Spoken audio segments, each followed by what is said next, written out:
Here. I'm very happy that some students came to join, and I want to thank the organizers for a wonderfully prepared conference. The term crisis etymologically and conceptually derives from the Greek word krino, to discriminate, to discern, or most significantly in the present context, to decide. It is striking that at its origin, the word designating the moment of an acute problem seems to simultaneously contain its solution. The paradoxical constitution of this word is perfectly kept in the French verb for deciding, trancher, which is used in a situation that cannot be resolved through reasoning. It is etymologically affiliated with the English adjective trenchant, and semantically with its synonym incisive.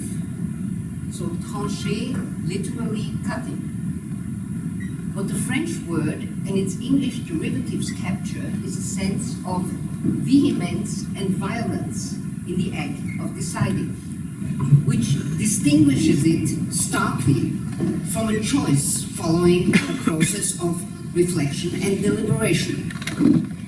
The potential of a sudden and violent solution to a crisis executed by or in the spirit of the sovereign lies at the heart of decisionism, a term coined by Carl Schmitt, the anti-liberal political theorist and notorious crown jurist of Hitler, who has gained renewed fame in recent years.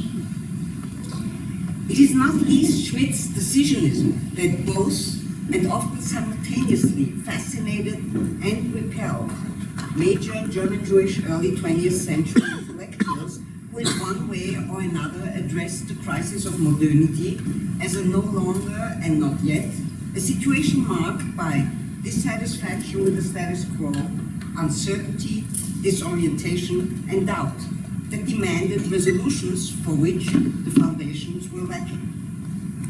A central feature of the reflections about what they drew as a state of in-betweenness involves a tension between a temporality of suddenness and immediacy on the one hand, and on the other, an extreme expansion of time in waiting, deferral, and postponement. In what follows, I will propose to consider this tension against the background of, though not necessarily in response to, Schmitt's decisionism. Rather than drawing on the actual Jewish reception of Schmitt, I will explore thought figures, Denkbilder, in the writings of Franz Kafka, Gershom Scholem, and Walter Benjamin, none of whom were liberals, the natural enemies of Schmitt, that configure the crisis of Denkbilder, that configure the crisis of modernity in light of the Jewish tradition, and show how their respective approach yields powerful antidotes to Schmitt's decisionist imperative.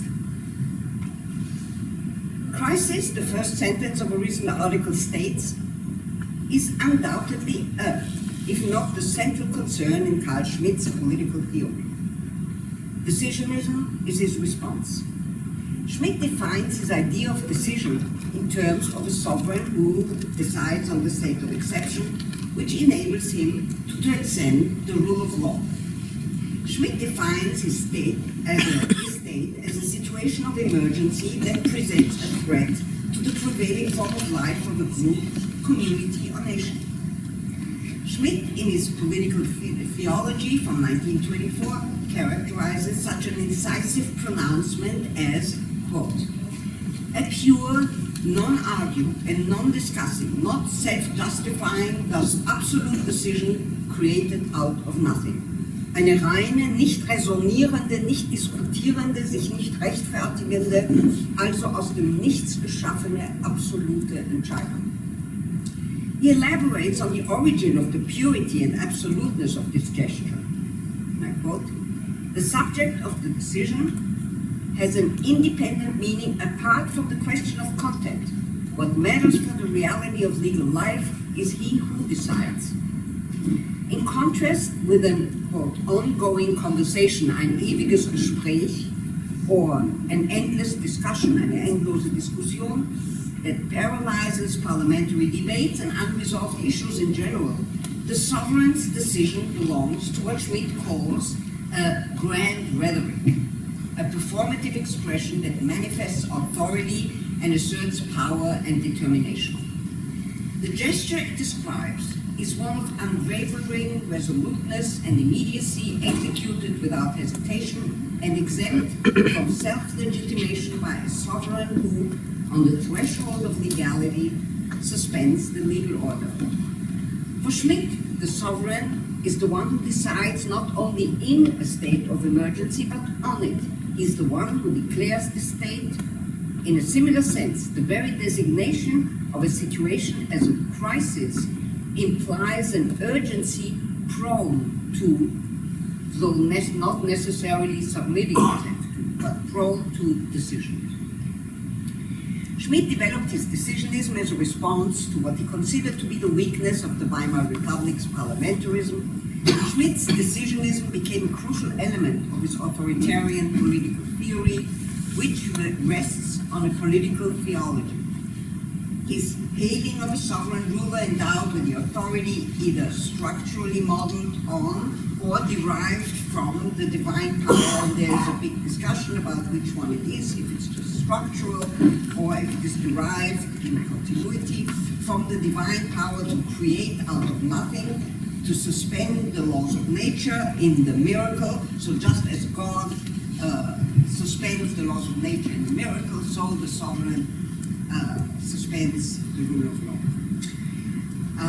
And to transcend all accountability that lies at the core of Schmitt's idea of secularization. For critics of this view, it involves an implicit divinization of the human that correlates with idolatry and a purification of the human realm from the messy plurality in which decisions, if they indeed are to be pure and absolute, only come at the price of dictatorial power.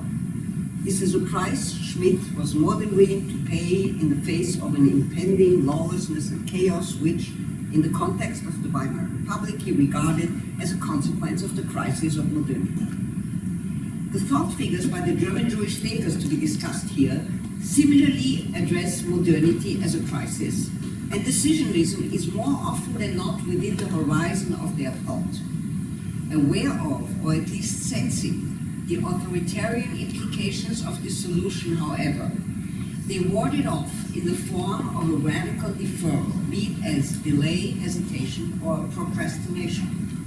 While often presenting the decision as either an impossibility to choose between various options or as a mere waiting for the right moment to implement it, these thinkers' textual enactments of delay can be regarded as a structural inversion of Schmitt's sovereign decisionism. Like his idea of decision, their various enactments of deferral are largely independent of the content and contexts.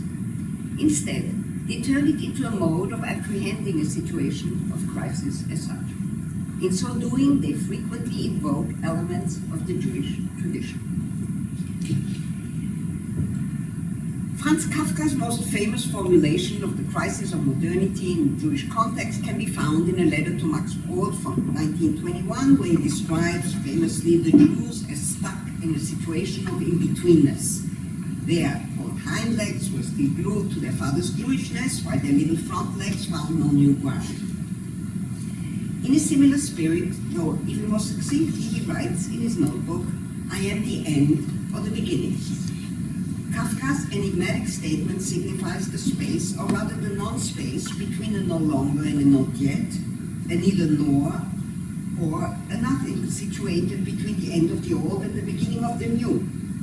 It has been read as an emblem of the uncertain transition of modernity, as an expression of bewildering discontinuity, and as description of man's transcendental hopelessness in history.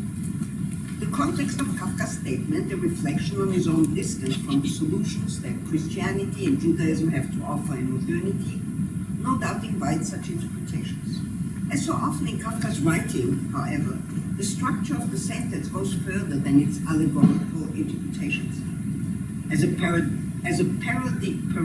parodic reversal of the New Testament's revelation and its apocalyptic claim to truth and totality, I am the Alpha and the Omega, the first and the last, the beginning and the end, Kafka's dictum points toward both an incisive rupture and an inversion.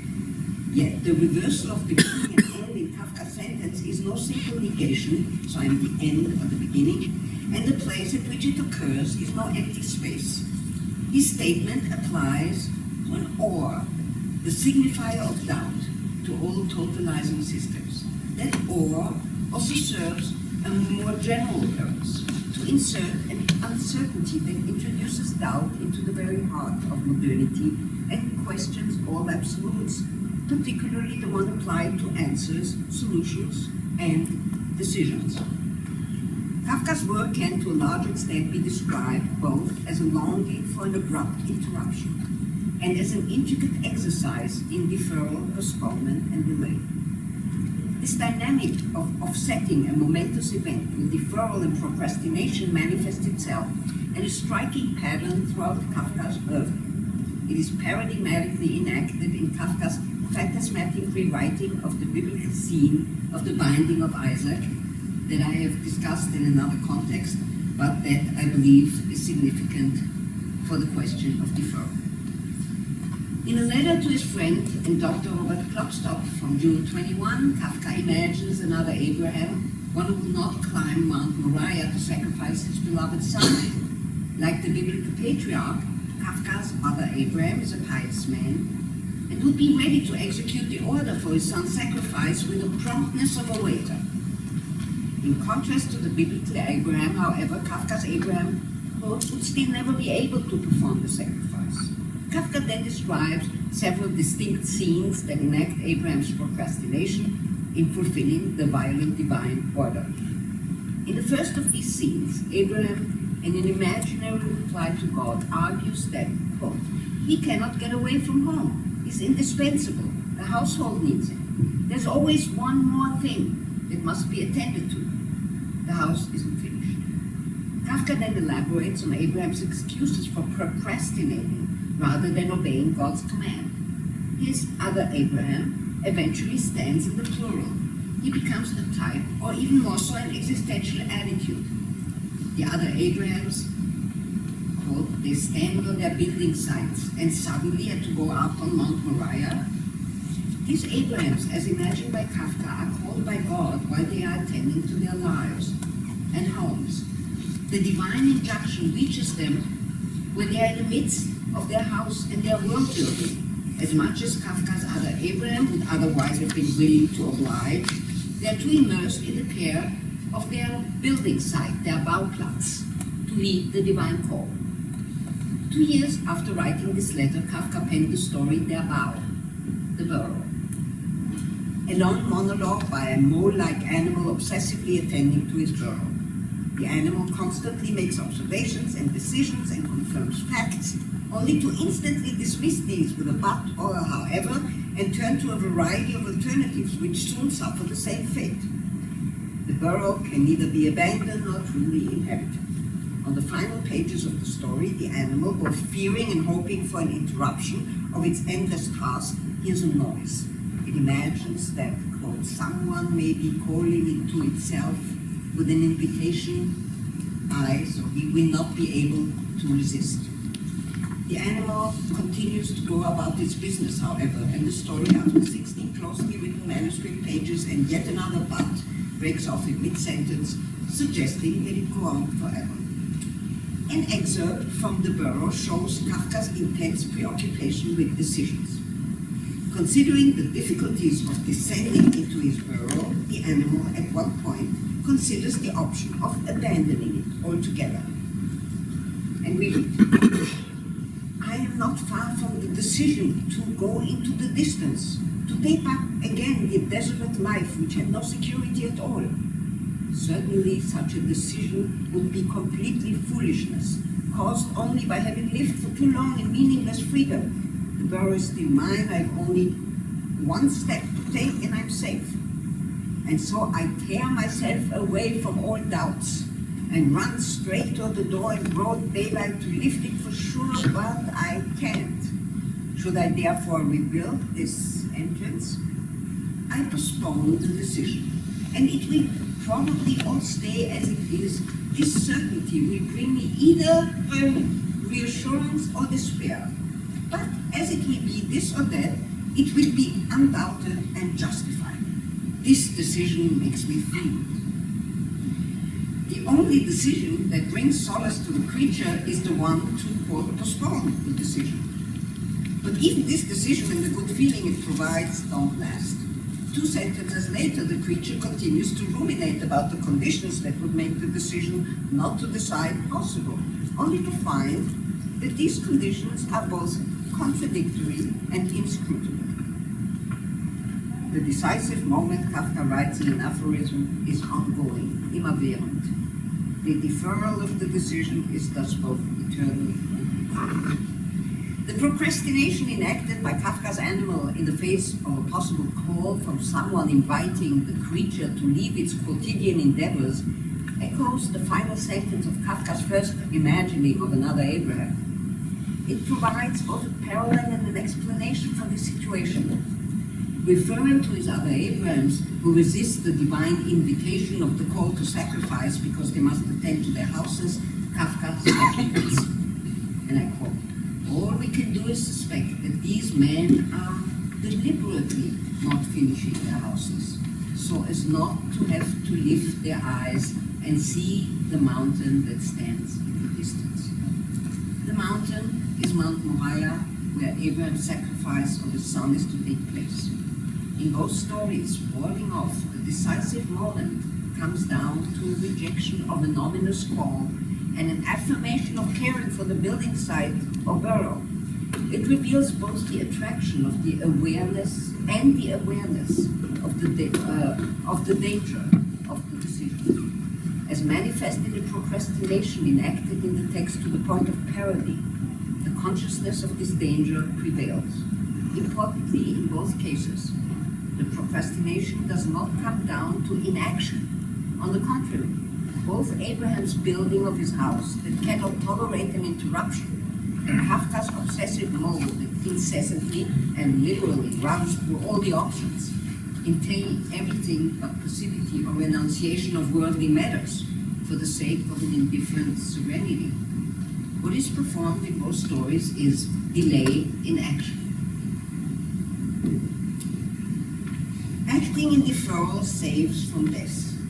Im Aufschub handeln errettet vom Tod. The sentence in Gershom Scholem's early text on Yonah and the concept of justice captures the core of his extensive reflection on the relationship between deferral and justice, more particularly the delay between a verdict and its execution.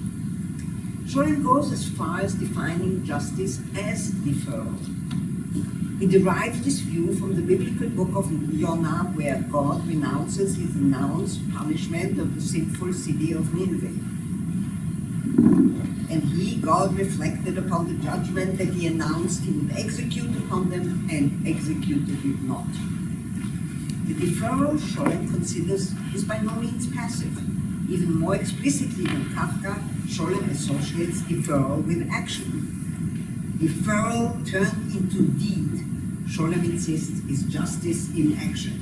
Der zur Handlung gewordene Aufschub ist Gerechtigkeit als Tat.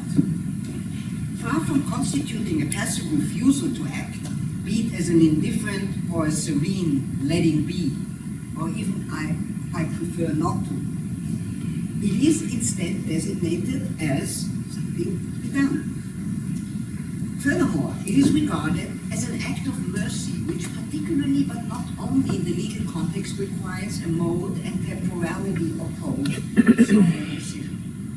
Scholem seems almost to preempt Schmitt when he writes that, quote, justice never resides in the unequivocal decision of the judge's decision to executive power. Scholem's ideal justice is certainly not derived from a liberal parliamentarism, but from an early Jewishly inspired expression of his anarchic approach to the rule of law. In a diary entry from 1918, Scholem famously calls deferral Aufschub one of the central ethical ideas of the Messianic tradition in Judaism. 40 years later, in his major essay of 1959, Toward an Understanding of the Messianic Idea in Judaism, the tension between a sudden interruption and a time of deferral are set in a different context, in which the issue of human justice is eclipsed and deferral becomes ambivalent. In a Messianic context, Scholem famously characterizes Jewish existence as life lived in deferral, Leben im Aufschub. In all likelihood, the ambivalence of this statement is an expression of the tension between an attraction to a radical, apocalyptic event and its deflection in deferral. Rejecting the neo-Kantian idea of history as infinite task, so the Kantian and neo-Kantian idea of history as infinite task, and the idea of gradual progression toward a redeemed state, Scholem conceives of the Jewish idea of the Messiah as a structure coming from the outside. Scholem concludes that Messianism is, quote, nowhere more dependent upon human activity because everything here is attributed to God, and it is just this that lends a special character to the contradictions between what is and what should be. Scholem's early affirmation of deferral in the context of justice as positive opportunity for pardon, so something can happen, maybe a defendant will come and delay create justice by delaying the immediate execution. So Scholem's early affirmation as a positive opportunity for pardon that can occur in the delayed execution can be joined with his later Zionist Messianism as a call for the Jews to re-enter history and participate in its colonial violence. One could then regard Scholem's approach to deferral as an intricate and radical argument subtended by a continuity between the two instances of deferral. If justice is both deferral and messianic, it is not, as one could assume, because justice is yet to come, but because the enactment of justice in deferral is structurally correlated with the deferred coming of the Messiah. In this reading, the very deferral of the Messiah would be the condition for justice, one that wards off the last judgment and instead creates the possibility for a just and compassionate human one. And finally, Benjamin. Scholem's reflections on the Book of Jonah were developed in close dialogue with Walter Benjamin at the time they lived and thought together in Switzerland. Benjamin rarely makes his affirmation of deferral as explicit as Scholem, and more frequently and in different contexts calls for a readiness to decide that does echo Schmitt's decisionism. The tension between these two modes of confronting situations of crisis are dialectically related in ways that characterize Benjamin's entire approach to the interaction between tradition and modernity, theology and politics, Judaism and secularism. Benjamin's approach to Schmitt is not only ambivalent. So Benjamin, of the three that I'm discussing here, is the only one who had actually contact with Schmitt, and I'm not going into this thing. It certainly makes a difference. So Benjamin's approach to Schmitt is not only ambivalent, it is radical and extreme in its polarity. He indeed entered Schmitt's realm deeply, came close to his decisionism, but arguably primarily stole some of Schmitt's weapons in order to defeat him and what he stands for.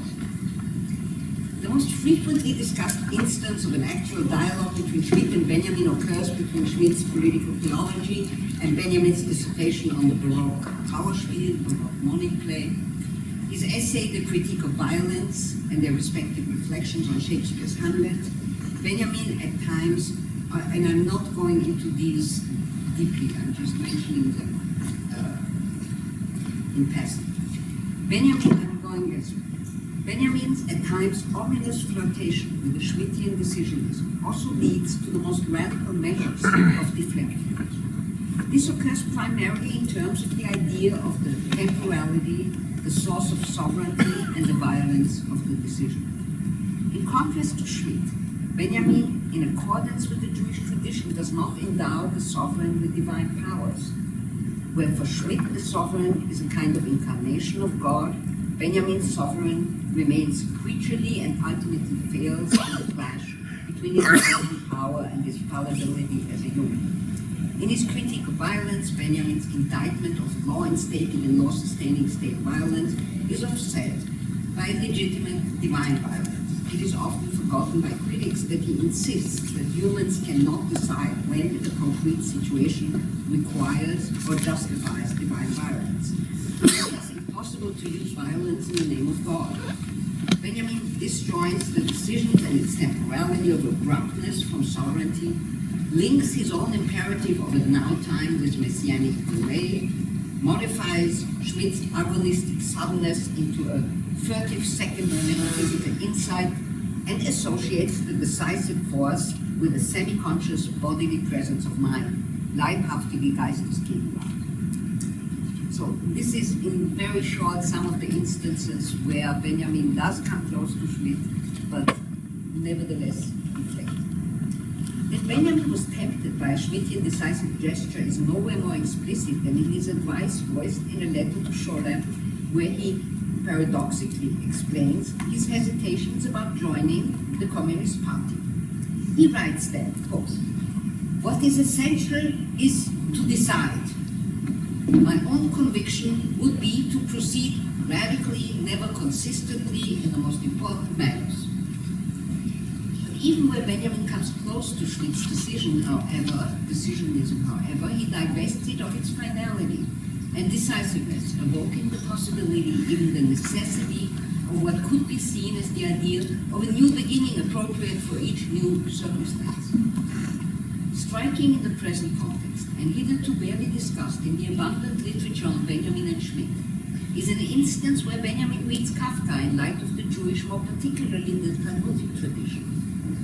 In his magisterial Kafka essay on the occasion of the 10th anniversary of his death, Benjamin states that Kafka's prose resembles the Haggadah in what may appeal to the reader like obsessiveness, kann beim Leser den Eindruck der Verstocktheit hervorrufen. Now, Verstocktheit and obsessiveness is not the correct translation because I took the official translation, but Verstocktheit is what Luther tells that the Jews are. But obsessiveness does coincide rather with what Benjamin describes. So he explains his comparison. Like the Haggadic, the narrative parts of the Talmud, Kafka's books too are stories. The Haggadah that constantly pauses, luxuriating in the most detailed description, in the simultaneous hope and fear that it might encounter the halachic order, the doctrine itself, en route. Benjamin calls this ambivalence between hope and fear of encountering the law explicitly Verzögerung, deferral, or postponement, and finds in these, quote, the true workings of grace, das eigentliche Walten der Gnade, and arguably a counterforce to decision. Finally, a specific and daunting key formulation used by both Schmitt and Benjamin can illuminate succinctly the distance between the two figures. It concerns the notion of the moment of danger, den Augenblick der Gefahr, defining the state of exception. For Schmitt, the godlike sovereign is above the law and from this position decides when the state of exception ought to be declared and what needs to be done in this situation.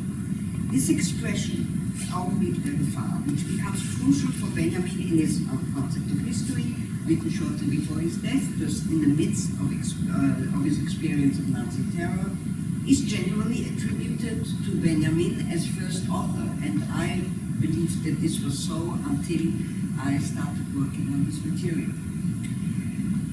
It is, however, in all likelihood a direct response to Schmitt, who uses it in the most problematic context. In an article titled Der Führer schützt das Recht, The Führer Protects the Law, published on the 1st of August 1934, so 6 years before Benjamin's, 5 years before Benjamin's use of the term on the concept of history. In der Deutschen Juristenzeitung, Schmitt writes, "The Führer protects the law from the worst abuse when, in the moment of danger, he immediately establishes justice by virtue of his leadership as supreme judge. Benjamin quotes and radically inverts, so possibly quotes, I don't have the evidence, but I think it is quite plausible, and radically inverts this expression in his sixth thesis on the concept of history, where Schmitt hails the dictatorial gesture of Hitler as the sovereign Führer who empowers himself by placing himself above the law. Benjamin calls on the subject of history to grasp an image of the past that flashes up at a moment of danger, in a desperate attempt to save it from the heap of rubble and Trümmerhaufen to which human history has been reduced, not least, one could add, by Schmitt and those who then and now succumb to his seductions. And to end. Although the examples discussed here differ in genre, context, and form, they share a sense of the value of deferral, which, beyond the author's purposes and goals, testifies to the awareness of the violence inherent in the decision. Similarly, their insistence on deferral points to the importance they attach to alternative options, to roads not taken. Against the inevitability of history or fate, they introduce a measure of contingency, and thus free will, into their view of history. Far from a Heideggerian Gelassenheit, or the inflationary celebration of a crisis discourse as a deconstructive principle of indeterminacy, however, deferral is in their vision an active mode, sometimes even a highly intense, if not hyperactive one, that is illuminated against the background of Schmitt's decisionism and the political theology of which it is a crucial element. Beyond the lingering on multiple available options as foundation of free will, the Jewish tradition is inherent in the texture of deferral, in its resistance against the moment of decision where it intersects with Kierkegaard's decisive moment of an either-or, which, as in the latter's interpretation of Abraham, leaps into faith beyond reasoning and above all in a moment that brackets ethical considerations. Whether the care for his house of Kafka's Abraham, Scholem's concern for justice, or Benjamin's graceful procrastination of the law modeled on the Talmud, and ethics and aesthetics, and maybe even an alternative politics of deferral, which is in many ways inspired by the Jewish tradition, subtends these thinkers' writings. At this point, a longer reflection on the suggestion of a Jewish deferral would have to be juxtaposed and contrasted with Schmitt's invocation of the Katechon, the figure that, in the Apostle Paul's letter to the Thessalonians, withholds, restrains, holds back, and delays the ultimate crisis, the redemptive apocalypse and the end of times. The ambivalence of this figure of delay, the postponement of the coming of the Antichrist, but therefore also of salvation, features in Schmitt's political theology as a justification of the authoritarian rule of the sovereign, who in the precarious time that remains before the second coming ought to ensure worldly law and order. This idea of deferral differs starkly from its role in the examples discussed above, where procrastination and delay are enacted in an attempt to stem against violence in its stark finality, or against the continuation of a history marked by the violence of the decision. Nowhere is this violence more explicit than in the end of Kafka's The Trial, where Joseph K. is brutally executed by two anonymous men who, as the novel's penultimate sentence notes, look at the man they have just killed. But the hands of one gentleman held K's throat, while the other pushed the knife deep into his heart and turned it there twice. With breaking eyes, K still saw how the gentlemen, close to his face, leaning against each other cheek to cheek, watched the decision.